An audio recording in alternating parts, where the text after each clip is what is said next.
Bismillahirrahmanirrahim. Assalamualaikum warahmatullahi wabarakatuh. Innal hamdalillah nahmaduhu wa nasta'inuhu wa nastaghfiruh wa na'udzu billahi min shururi anfusina wa min sayyiati a'malina may yahdihillahu fala mudhillalah wa may yudlilhu fala hadiyalah.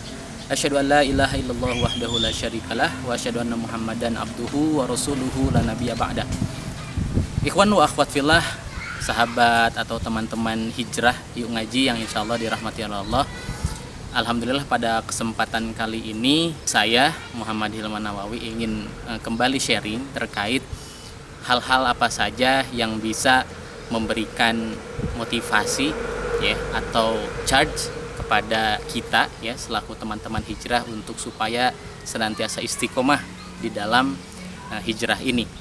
Hal yang ingin disampaikan di kesempatan kali ini yaitu terkait habits ala Rasulullah ya, kiat-kiat atau kebiasaan-kebiasaan yang senantiasa dilaksanakan atau dilakukan oleh Rasul kita Muhammad SAW dalam menjalani aktivitas keseharian beliau, yang mana insya Allah ini bisa kita ambil hikmahnya, kita bisa mengambil tauladan kepada beliau agar kita bisa menjadi khair umat ukhrijat linnas ya, umat terbaik yang telah dilahirkan di antara manusia. Poin yang pertama adalah Rasulullah SAW senantiasa melaksanakan seluruh aktivitasnya itu sesuai dengan ritme ibadah beliau ya, ritme ibadah di dalam Islam. Contoh, kita sebagai kaum muslimin punya waktu-waktu khusus dalam menjalankan ibadah ya, sholat 5 waktu, kemudian ada beberapa ibadah-ibadah nafilah ya seperti sholat duha, kemudian sholat tahajud, kemudian di hari-hari istimewa mungkin ada hari-hari yang dimana di sana di sunnah muakadkan kita untuk sholat ya, seperti hari Idul Fitri, kemudian sholat Id dan lain sebagainya.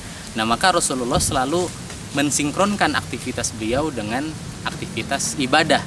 Contoh bagaimana ketika beliau sholat subuh, ada seorang sahabat namanya Jabir bin Samurah senantiasa melihat Rasulullah ketika sholat subuh, Rasul tidak pernah meninggalkan tempat duduknya sampai beliau melihat waktu syuruk telah tiba ya, waktu di mana matahari terbit.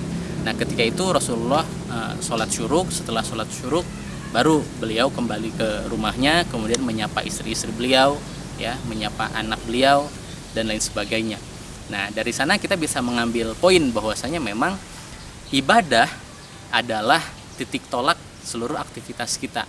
Jangan sampai ibadah yang mengikuti aktivitas kita, tapi aktivitas kita yang mengikuti ibadah. Nah setelah Rasulullah menjalani aktivitas di pagi hari, kemudian beliau sholat duha dan kembali ke aktivitas beliau yaitu membina para sahabat di Masjid Nabawi ya. Ketika itu beliau memberikan taklim, memberikan penjelasan ya terkait Al-Quran dan lain sebagainya. Nah setelah selesai di waktu tersebut, kemudian beliau beristirahat yang di dalam Islam dinamakan sebagai qaulul ula ya, istirahat sejenak menjelang sholat zuhur, ataupun bisa diambil waktunya setelah sholat zuhur ya, tidur sejenak bukan tidur lama-lama.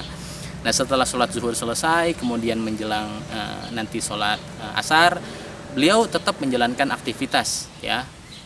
Beliau biasanya berdagang, kemudian beliau mencari perniagaan ya, mencari ma'isyah sesuai dengan ayat yang difirmankan oleh Allah Subhanahu wa taala, wa ja'alna laila libasa wa ja'alna nahara ma'asya ya. Jadi di dalam aktivitas kita sehari-hari kita harus klasifikasikan mana aktivitas yang bisa kita pergunakan untuk ma'asya ya, untuk mencari penghidupan, dan mana yang harus kita maksimalkan untuk istirahat ya, libasa ya. Jadi jangan sampai kebalik-balik gitu.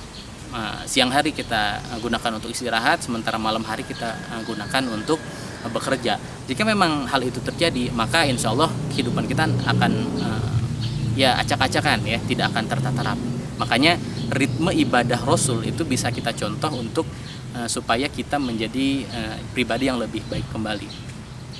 Tidak hanya itu, Rasulullah Muhammad SAW menjalankan aktivitas kesehariannya tidak hanya untuk menjalankan aktivitas pribadi beliau, tapi beliau juga mengurusi urusan umat ya. Beliau terkadang berdakwah, kemudian ke pasar, berinteraksi dengan umat. Beliau menjelaskan mana yang halal dan mana yang haram, ya. Kemudian setelah itu para sahabat mencatatnya yang nanti menjadi sebuah dalil, ya, menjadi sebuah hadis. Kemudian bagaimana beliau juga menjadi seorang panglima perang. Nah, itu aktivitas beliau yang sangat luar biasa. Nah, maka individu atau karakteristik beliau yang seperti itu bisa kita contoh bahwasanya beliau melakukan semua itu adalah dalam kategori beliau sebagai seorang pemimpin yang patut kita contoh, ya, seorang pemimpin yang memberikan tauladan kepada kita. Maka jika memang kita ingin menjadi seorang pemimpin kapasitas beliau, menjadi seorang pedagang seperti beliau, ya, menjadi seorang ahli ibadah seperti beliau, maka kita seharusnya harus menyikapi atau harus berbuat minimal seperti bagaimana beliau beramal. Itu jika memang kita ingin mempunyai kapasitas seperti itu. Apalagi kalau kita mensinkronkan dengan bagaimana anak muda sekarang, ya. Mereka jangankan mungkin hal-hal yang sifatnya besar, ya, seperti berdakwah, rutinitas ibadah sehari-hari saja mungkin terkadang terbengkalai. Nauzubillahi min dzalik. Nah, ini menjadi pelajaran untuk kita semua.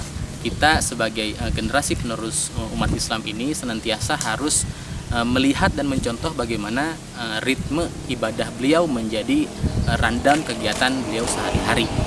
Maka point of view dalam kesempatan kali ini adalah bagaimana Rasulullah bisa mencetak kader, ya, para sahabat yang unggul, bisa meninggalkan seorang pemimpin-pemimpin dinasti atau seorang pemimpin-pemimpin peradaban yang nantinya di tongkat estafet kepemimpinan beliau itu dari Khulafaur Rasyidin berpindah kepada Umayyah, berpindah kepada Abbasiyah, ke Turki Utsmani, sampai mungkin ke kita, ya, di Nusantara ini bisa bagaimana menikmati iman dan Islam itu sebab dari dakwahnya beliau, ya, sebab dari kegigihan dakwahnya beliau.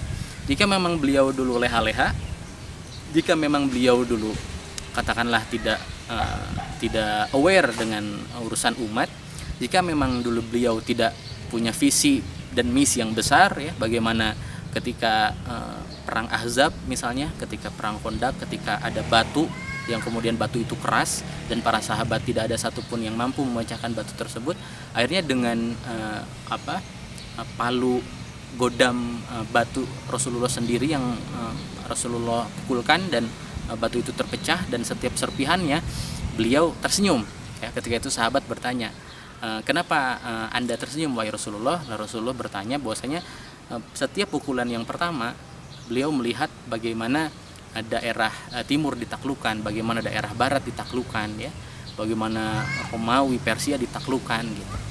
Itu adalah visi beliau, ya, itu adalah misi beliau bagaimana dalam mengkader atau mendidik para sahabat, ya, supaya mereka mempunyai jiwa visioner, mempunyai jiwa-jiwa kesatria dan pantang mundur. Dan poin terakhir adalah dengan seluruh effort atau aktivitas beliau ini, beliau bisa meninggalkan karya-karya yang sampai detik ini kita rasakan. Tidak lain, ya, karya Islam ini, ya. Islam yang ditinggalkan oleh beliau, ya, ajaran yang agung ini bisa kita nikmati sampai sekarang, bahkan langgeng sampai akhir zaman, itu atas bagaimana perjuangan beliau dan para sahabat. Maka kalau kita sinkronkan dengan kita, ya, di zaman modern ini, jika memang kita masih menyepelekan hal-hal yang sifatnya keumatan, apabila kita masih ego dengan kepentingan kita sendiri, jika memang kita masih terbuai dengan bagaimana gemerlapnya dunia ini, maka wassalam, ya, setelah kita meninggal nanti, kira-kira karya apa yang akan kita tinggalkan supaya orang-orang mengenang dakwah kita? Kira-kira hasil dari perjuangan kita apa, ya, yang nanti sepeninggal kita ada orang-orang yang menikmati karya kita tersebut. Nah, maka ini adalah refleksi bagi kita semua, usikum wa iyaya bitaqwallah. Ini sebagai sebuah lecutan dan motivasi untuk kita semua bahwasanya ke depannya kita harus senantiasa bisa menteladani apa yang dilakukan oleh Rasulullah, menteladani bagaimana cara beribadah, menteladani bagaimana cara beliau aware dalam urusan umat, menteladani bagaimana cara beliau berjuang demi tegaknya dinullah yang agung ini. Baik, mungkin itu dari saya. Segala kelebihan itu datangnya dari Allah Subhanahu wa taala, segala kekurangan itu datangnya dari saya sendiri.